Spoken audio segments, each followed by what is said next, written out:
বিসমিল্লাহির রহমানির রহিম। আমরা আপনাদেরকে এখন করে দেখাবো এক্সেল ফাইল, বড় সাইজের এক্সেল ফাইলকে কিভাবে রিডিউস করতে হয়। এই এক্সেল ফাইলটার সাইজ দেখাচ্ছে আপনাদেরকে। এটা সাইজ দেখেন, 18 MB। 18 MB একটা এক্সেল ফাইল। আপনি যদি 4 GB RAM i3 processor tussar on করতে যান, সেটা অন হবে না। তো এটা কি করতে হবে? রিডিউস করতে হবে। কিভাবে রিডিউস করব সেটা আপনাদের দেখাচ্ছি।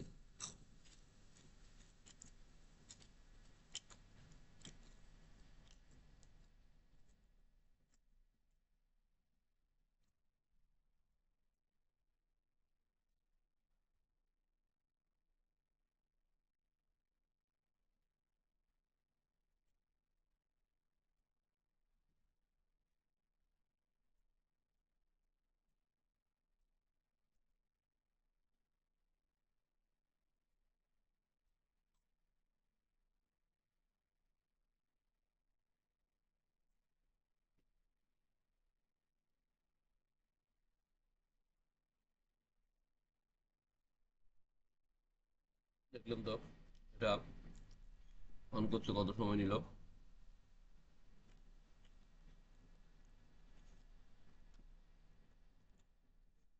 এখন আর কাজ করতেছে না।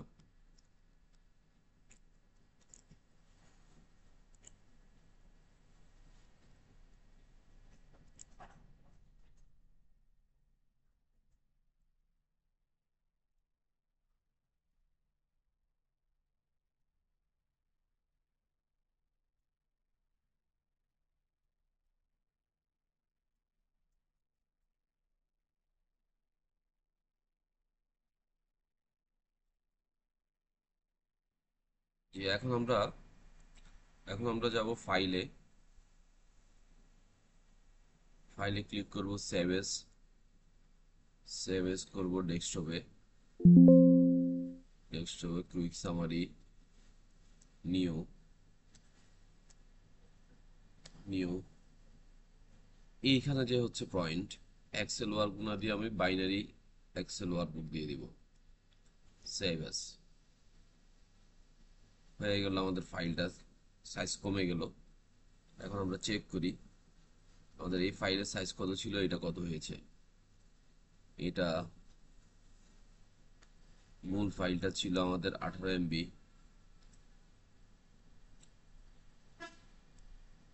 মূল ফাইলটা আমাদের 18 MB। নতুন ফাইলটা আমাদের কত এমবি?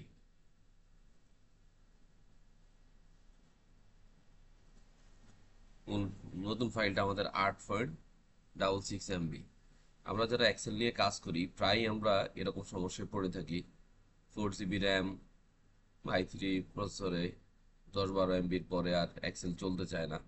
সে ফাইলটুকু রিডিউস করে নিলে আরো কিছুদিন আপনারা এক্সেল ফাইলটা অন রাখতে পারবেন। আপনারা এখন দেখেন নতুন ফাইলটা কত ইজিলি আমার এই 8 GB র্যামে কাজ করে। এটা অন হইতে সময় নিবে মাত্র 2-4 সেকেন্ড।